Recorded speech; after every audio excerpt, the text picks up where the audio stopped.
Thank you for watching another edition of Sunday Kickoff. I am Fidel Barraza, alongside with me, like always, Jerry Martinez, Blake Gardner. What's going on, Blake?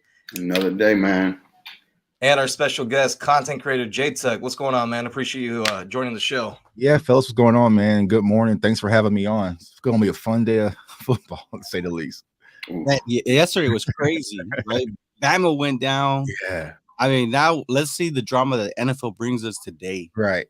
And it's hard for the NFL to keep up with what we saw last night, man. Because I think Tennessee fans are still partying. I mean, that goal, I have no idea where that goalpost is right now. I actually do. It's actually got tossed in the river. Okay. It was both of them. They're both the goalposts are gone. That's normally where they end up, man. It's just in the water somewhere. It's like, all right, we're done. I actually had a friend at that game, and he was sending me videos. He rushed the field too with everyone else, and everyone's smoking cigars, having a good time and whatnot. So, but yeah, we got some really big matchups. Week 6 in the NFL, kind of crazy to say.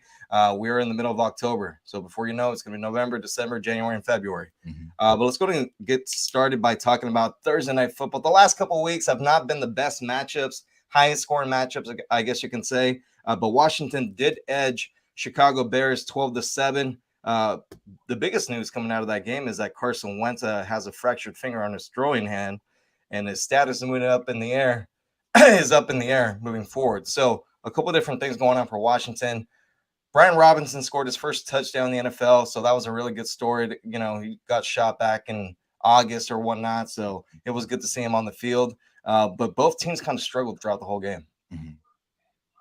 It's been, I think that's been like a Thursday thing, and it's been going on for quite some time. But yeah, they just need to put Cowboys on every Thursday or Monday. I'm being honest, man. I mean, if you want drama, you want to see like some must-see TV, and you really want to see some kind of boring, breaking your heart type of moments, I would put Cowboys on prime time.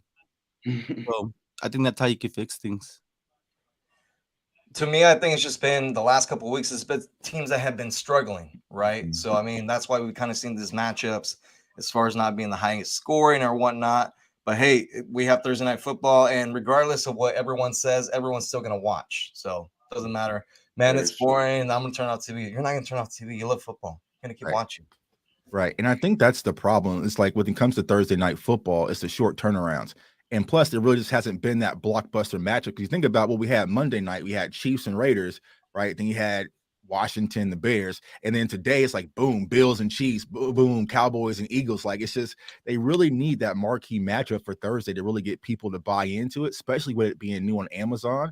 And I also think, like, since it's on Amazon Prime, like, my dad's always like, how do you get to the Amazon Prime? Like, they just don't know how to get to it because some people don't have Fire Stick. Some people don't, have the accounts of Amazon Prime. So I think it's going to take some adjustments before you can kind of see Thursday night football really pick up. They're going to need a marquee matchup and also kind of simplistically find ways that NFL viewers can just get to it. Because, like I said, my dad's calling me every Thursday. Just do the same thing I told you last week, Dad. Like, it's the same login, same everything, man. So, yeah, it's definitely going to take some time to adjust watching the game on the app and app only, unless you go out to a restaurant or a bar. Right. Yeah. So yeah, that was weird how they did that. Oh, we got the NFL app for $4.99 a month. Oh, but you can only access it on your phone. Right. Yeah. So, hey, I just want to ask you guys a quick question. So, I mean, what do we make of Justin Fields? Obviously, things are not looking good for him. But, whenever he is successful, he's running the football. But they kind of have him, the offense that they're running is kind of like more of a pocket quarterback. What do you guys think? I mean, personally, I'll go first, right? I'll just say this. I think it's too early to be giving up on Justin Fields. I mean, the kid is super talented. I mean, he made a nice tight throw for a touchdown. I mean, put it right in the money. I think that the Bears need to focus in on bringing a better offensive scheme in sense and allow him. And of course, he needs the protection. So the protection is evident. He was getting beat up in that night. I mean, he took some hits. Yeah, he did. Yeah, I still think he's a tremendous talent. I think when it comes to Justin Fields, it's kind of like what we're seeing in Philadelphia, right? You got to put the right team around him, but also have the right scheme that's going to utilize his strengths. Like, you cannot make a guy who's kind of a dual threat quarterback just be your pocket passer. It just doesn't work. Now, there are some guys that can kind of transition. Dak Prescott was kind of one of those guys, but it took him almost 3 to 4 years before he can, kind of sit there and be comfortable, because a lot of these players, their natural instinct is like, you know what, things are getting hot, I'm taking off, right? So to try to convert Justin Fields to just being a pocket passer this early in his career, but also don't give him no damn weapons, it's like, what do you really want him to do? So, I wouldn't give up on Justin Fields if I'm a Bears fan, but I feel like the Bears really need to be more proactive in getting talent, especially while he's on this cheap contract, because you really want to be able to evaluate who he is before you have to move on for possible extension. Yeah, and I agree. It's way too early to give up on him. If you watch him, which we had to in that Thursday night game, that end of that game, he does what he needs to do. If it was Darnell Mooney, I'm pretty sure. Yeah. If he comes down with that catch right, they win that game. And this might be a different conversation that we're having right now. So he's not too far off. He does need more weapons around him. Darnell Mooney is a guy, but I don't know if he's that guy. So that. Like both of you guys are pretty much saying, it's that offense just has to be built more around him. What about Carson Wentz? Obviously, he has not looked good the last couple of weeks, but I mean, do you stick to the script? I mean, he was able to play with that finger injury, or do you maybe look at Tyler Heineke, which he's a little bit more mobile, or Sam Howell? Man, Sam Howell looked good in the preseason, but the NFL is a different story, man, and start playing against number one defense is going to be kind of tough. We know that Heineke, they trust Heineke, and Heineke can make the plays that they need to. So I think that if they need to, they need to roll with Heineke. Yeah, when it comes to Carson Wentz, man, for some reason, he is the most coddled NFL quarterback I've ever seen. Like, there's always some excuse, right? Because why is that though? I don't know what it is. Like, I'm sure he's probably a nice guy, but it's just like, when are we going to have the conversation? Like, this guy just is a bust. Like, he's just not what we thought what he was when Philly drafted him back in 2016. Like, hell, we're in year 7 right now. So, look how quickly we're talking about, is Justin Fields that guy? Like, we're not having the same conversation about Carson Wentz. So, when it comes to Washington, they might put themselves in a better situation if they go back to Tyler Heineke or just go with Sam Howell. I mean, I would rather just go with my draft guy, my young guy, and really see what I have, because you mentioned, like, Washington does have weapons. They have wide receivers. They have, they have a running back who just came back from, the shooting. So they have some talent, and they could possibly get Chase Young back. So we know the defensive front is kind of their strength. But it's just like with Carson Wentz, he just is who he is. He's just a limited quarterback. He's okay. But I think a lot of teams just kind of hold him to what he was that year when the Eagles won the championship, just in the regular season. But it's just like, it just hasn't worked out. But he gets pass after pass, mulligan after mulligan, and I don't understand it. Well said. What do you think, Blake? Carson, I understand. I understand that Washington's doing their whole haul over and reload, and I don't know why they went with Carson Wentz. I like Heineke a lot better than him, and then even Sam Howell. Like you guys are saying, let's see what he has. But I don't understand how Washington watches him in Philly get sent off the boat and then say, oh, let's bring him over here after he has another mediocre year with the Colts, which also, I guess, a lot of people want to look at it like, oh, it's not all his fault. It's not all his fault. Well, if you are one of these great quarterbacks, you go make it, your fault that you guys won. Yeah, well said. I think it might be time to make a change, honestly. It's just, I like both guys over him, Heineke or Sam Howell. I think the offense kind of needs like a spark plug kind of player to go in there. And I know Brian Robinson just came back. He scored a touchdown. I think he's going to be a big part of this offense moving forward. But I think it might be time to make a change for the Washington Commanders. I will say, as a Cowboys fan, keep Carson Wentz out there. I was about to say that, man. I would like to keep Carson Wentz there. Man. I mean, but they're really struggling. I mean, it's bad. They only average 2.4 attempts in the red zone, which is absurd. Like they're only making 2 trips per game, so it's gonna be kind of hard for you to score some points, or put up points and be competitive. So yeah, but I would like to keep Carson Wentz out there. He likes to throw toward Trayvon Diggs' side. So right. All right, I believe this is Walt. Right now, I think it's 50-50 blame between Fields and the Bears. The GM had a plan to start with the O-line, and it looks as bad as it did last year. No legit threats to challenge defenses, and Justin Fields doesn't look like the guy mentally. more intangible wise to me, rough times. But if you're the guy, you have to show something. Yeah, I mean, we'll see what both teams do moving forward. But obviously, Justin Fields still has a way bigger upset than Carson Wentz does, though. Right. Sure. Yep.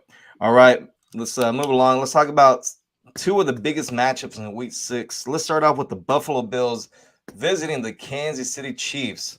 Josh Allen versus Patrick Mahomes.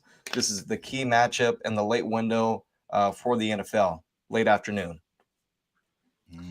I have I had wrote down some notes, right? Because the Bills defense is only allowing 12 points. Their offense has been scoring 30, while the Chiefs have been scoring 31 points on offense and allowing 25 points on defense. So that's just a little bit of a scale right there. But man, right now the Bills are playing lights out right now. It looks like they're steamrolling their way to a championship type of year for them. But this is definitely a team that this is definitely a type of game that I would have expected later on in the year, right? Because the Chiefs, you can never count out Patrick Mahomes. I mean, he does his magic, but there is a little. I think there is something missing with Patrick Mahomes. I think maybe he does miss the Cheetah just a bit. Yeah, I agree, and I think because I live here in Kansas City, so I cover the Chiefs also for the radio, and I feel like what this game really means, it's for both teams, right? Because the Bills, like, this is what you were lifting weights to. This is what you were focusing all offseason. You were running your get back from what Kansas City did to you last year in that great game that we all watched in the playoffs. So, I feel like they're coming in with, hey, we need to make a statement. But I also feel like from the Chiefs standpoint, they need to make a statement as well, because we all know moving on from Tyreek Hill, does that ruin your explosiveness when it comes to your offense? Now, they've been getting by thus far, but now you're going to face another juggernaut. Can you really score? And you mentioned how well that defense is playing. It's like, all right, are you going to have that factor? Because we know what the Bills are going to do. They're going to focus on Travis Kelce. Like they're not going to allow another 4 touchdown day, from Travis Kelce. But also from the Bills standpoint, they're like, no, what? We got more firepower than the Chiefs does as well. So, it's going to be a juggernaut matchup. I feel like the Bills will win this game, but it's going to say a lot about both teams, because if the Chiefs really come in this game and they beat the Bills, who are the juggernauts, it's probably going to transpire into a lot of more victories for the Kansas City moving forward. I know maybe a lot of times it's not right to take it into account, but the Chiefs are at home here. Mm-hmm.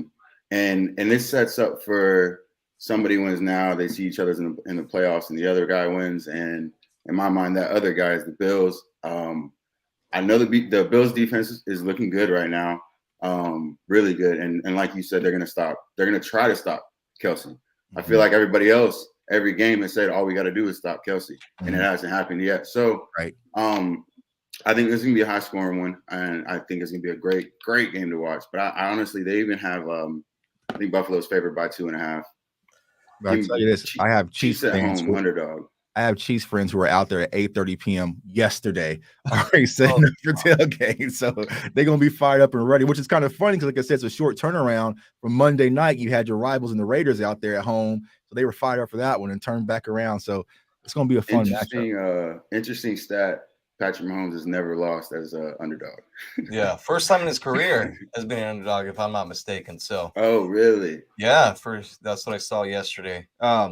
Yeah, obviously this is a big matchup. Both teams have the same record, 4-1. So this is going to be one of the, I know it's early in the regular season still, but it's going to be a very important game because when it comes down to seeding down the road, obviously you rather play at home if you're Buffalo, not on the road in Kansas City. You saw how it was last year and the year before that too. So it's a very important matchup, but I do like the Buffalo Bills going into Kansas City and getting the win today. Yeah, Bills Mafia. They're alive too, man. I mean, you're talking about crazy two fan bases that are the craziest. I think Kansas City's up there.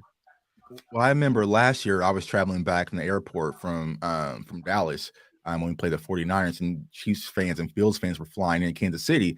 And at the at the baggage claim, it was just tables. I'm like, why are all these tables? It was the Bills fans just bringing tables from Buffalo, tables, and they were just, I was like, y'all can just buy tables when y'all got to Kansas City, but they were just checking tables. So two crazy fan bases that feels confident about their team, two offensive juggernauts. It's going to be a fun game. I don't know if any stores in Kansas City would sell any tables to Bill's Mafia. Right. Yeah, that's probably the case. Like, yeah. So they had it prepared just in case.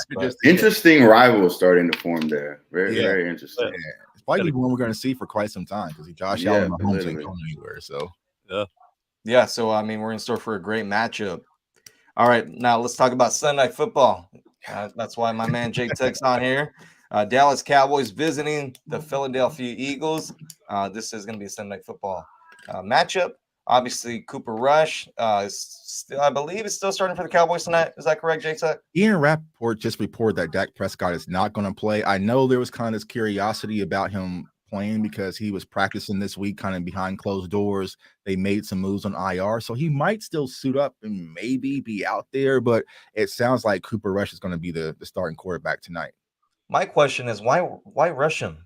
Cooper Rush has been dealing for the Cowboys and they've been winning. So, I mean, why change it up right now? Let a couple weeks get Dak, I don't want to say he's been dealing.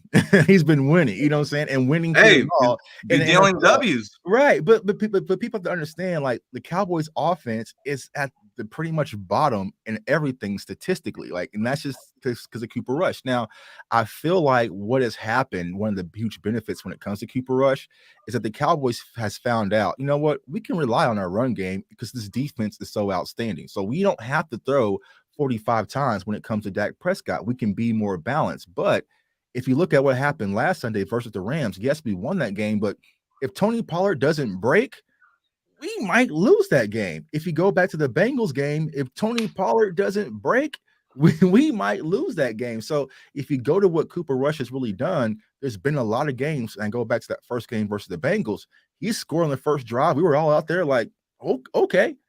Didn't really score again, and there was a lot of opportunities for interceptions and turnovers. And when you play a talented team like Philly, you can't have those types of mistakes. And so I feel like if the Cowboys are going to win tonight, you got to have a much better Cooper Rush than what we saw last Sunday versus the Rams. But if it's me and Dak is healthy, I need the quarterback back. Like, I want to see our offense at full capacity with this defense, just kind of just floating along things only lasting for so long. Jerry, I'll let you address this comment. Joshua Martinez might just be biased, but they need to keep Cooper Rush. Hell no. But I love you, Joshua. I love you. Right. But no, I'm gonna, so I grew up with Tony Romo as my quarterback. It's a very similar, it's very eerily similar kind of vibe, right? With the Cooper Rush quarterback controversy type deal, right? Because people are like, oh, let it happen. And we even saw Troy Aikman talk about it. It was on Troy Aikman said that, this happened to him back in 1991. So the year right before they actually won their first Super Bowl. He was hurt and he was ready to go, but they stayed with a hot hand. But in this case, I think Dak is he has a little bit more of a camaraderie. He's the leader on that team, and last year we were the top scoring offense in the actual National Football League. Mm-hmm. So I think you got to have that kind of, you got to have that if you had that pairing with this defense that we have now, it's gonna be like, wow, once Dak can get that balance. Because if you go back and you look at that game when the Bucks, the play calling was, man, they were just trying to air it out. There was too many trickery plays that were, look at that one on that Krause one where, they literally hit each other and fell on the ground. You don't see that with Cooper Rush. Mm-hmm. I haven't seen any trick plays being ran by Cooper Rush. I see like a very balanced attack, more focused, getting the running game going so they could set up play action, stuff like that. Now you put Dak in that situation, Dak will be able to make all the throws. You're gonna see a little bit more of a little bit better statistics on the board, because if you want to be in the Super Bowl, you got to be able to compete with the Buffalo Bills, who are putting up 30 points and have number 2 ranked defense. So. Mm-hmm. Yeah, I'm sorry for you Super Cooper rushers, Dak. It's all about that Dak attack. Okay. Mm-hmm. I'm Team Rush myself. I say keep the hot hand at the moment, because at any time he does go have a bad half, or you guys aren't putting up enough points, you guys are down 10-7 at half, you can always make that switch. No feelings lost, no feelings hurt. I know Dak does want to get back on the field. So, and as far as being the leader, that all that meshes, but why you guys are just, do you guys expect to be where y'all are at right now? Do y'all think y'all are going to be 4-1 headed in this week? But I mean, no. But here's the thing: when people say Cooper Rush got you there, but did he really? Like I said, okay. he the defense has played great. Yeah, a mix of play calling too. I think too. And a lot of people forget, after we lost to Tampa, Mike McCarthy came out and said he's going to be more hands-on with the play calling, right? So it was just like, I think that Cooper Rush kind of forced them to be like, hey, we can't come out here and air the ball out, because think about this. Week 1, we had Noah Brown, CeeDee Lamb, and Dennis Houston, who is now on our practice squad. We didn't know. I personally didn't think that Michael Gallup would be back this soon. So now you give us Michael Gallup back, who Dak is familiar with. Plus, you can get Dalton Schultz involved, because Cooper Rush is costing Dalton Schultz money as we speak right now, because he's pretty much been irrelevant. So, when you have a defense that's holding teams to only 20 points, as Cowboys fans, me and Jerry, we're just like, I don't even know if we can get to 21.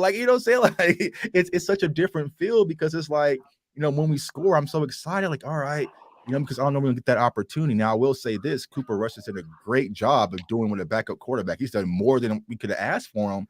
But as far as really revving up and competing and wanting to win a championship, you're going to have Dak Prescott back regardless, no matter how well Cooper Rush has played.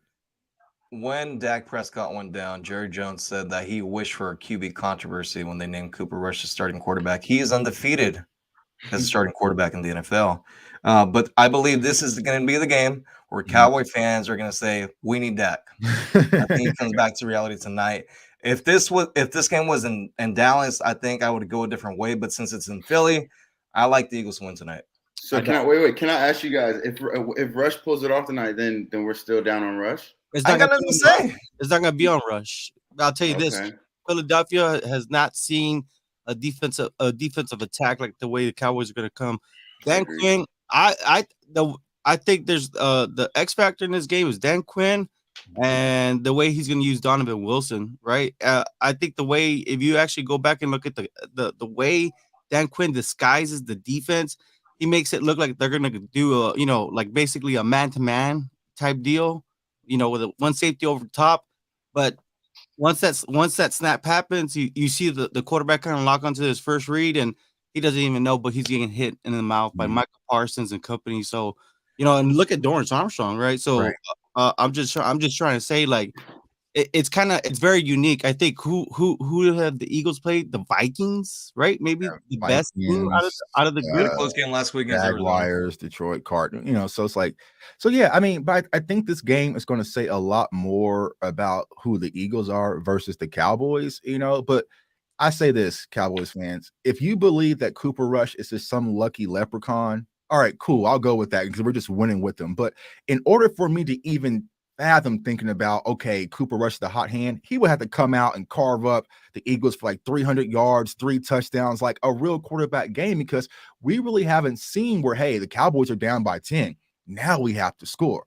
Those are type of games we haven't seen yet with Cooper Rush. It's kind of just been 3-3, they go for a touchdown, we might come back the next drive, but we really haven't had our back to the wall where it's all right, Cooper Rush, you got to be a quarterback where we can't just hand the ball off to Zeke and hand the ball off to Pollard. So I said it's brought the team together because we've been clicking on all 3 phases: special teams, Dorrance Armstrong, you have that, you have defense, and then when the offense number is called, they've been kind of just stepping up. But as far as being able to go back and forth in a shootout type game, if our defense happens to slide, we haven't seen that yet from Cooper Rush. So we'll see, and I hate this has to be the quote unquote game that could possibly shift everything back to normal, because I just don't want to hear these fans' mouth. But it's just, I think this might be the game where, all right, people say, all right, it's enough. It's time to go back to Dak. And I think you will see Dak back next week pretty much for sure. But I mean, regardless if they lose or win tonight, they're still in a good spot. Right. And that's the great part, the beauty of it all, because, we kind of split. I never said we were going to sweep the whole division. That's this kind of fanboy talk. There was a good chance that you could split with Philly, right? But it's just like I feel like right now all the pressure is on Philly because this is the game they worked up for. They made all the offseason moves to really beat Dallas. It's in their backyard because last year when we played Philly, they rested their starters, quote unquote. So they really haven't got to see their team again versus the Cowboys, but it's not versus Dak. And so if the Eagles come out being undefeated, and this is supposed to be the MVP, and they beat the Cowboys with Cooper Rush by a last-minute field goal, everything is going to shift back to the Cowboys when people are saying, damn, this Cowboys defense is that good. Wait until Dak Prescott comes back and let's see who Philly really is. And so I said, Cowboys fans, this is probably our last week of being the underdogs because once we get Dak back, all of the favoritism and momentum is going to come back to Cowboys unless the Eagles come out and just 40-0 us or something like crazy. And then we probably have a whole different conversation, which I don't want to have. I will say one thing, J-Tuck, thank you so much for all that, man. But also thank you, right? Because you put out some content earlier in the week, right, on Wednesday. And man, I don't know how you were able to be so patient, get your point across, right? Because man, Eagle fans they're taking it to another level, especially with this game tonight. Yeah, they are. They are. But I just want to point out something real quick. Both the Cowboys and the Eagles right now, they are completing. They have a 38% completion percentage on third down, which is an interesting story. Like they're both struggling to get the first downs. The thing with the Eagles is they're top in scoring in the first half, and the second half they're pretty much dead last in the league. Quarter. The second quarter explosions where they explode. So. Yeah, second half.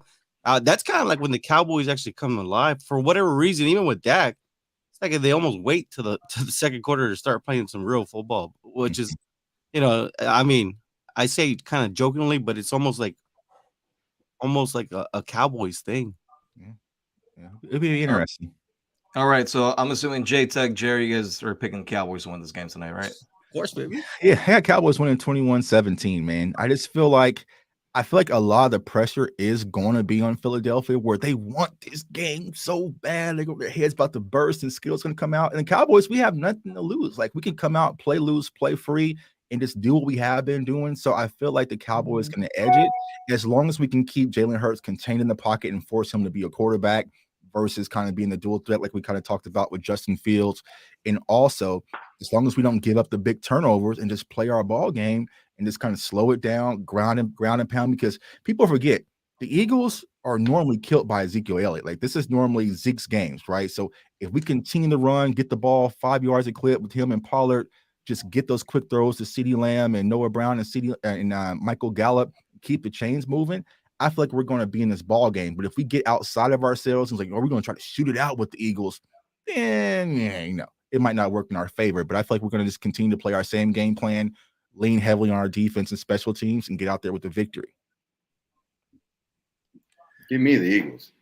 And I'll join you, Blake. I'll take the Eagles. Close one, though. I do think it's a close one tonight. The most interesting thing to watch, we've said it a million times, that Dallas defense versus Philly.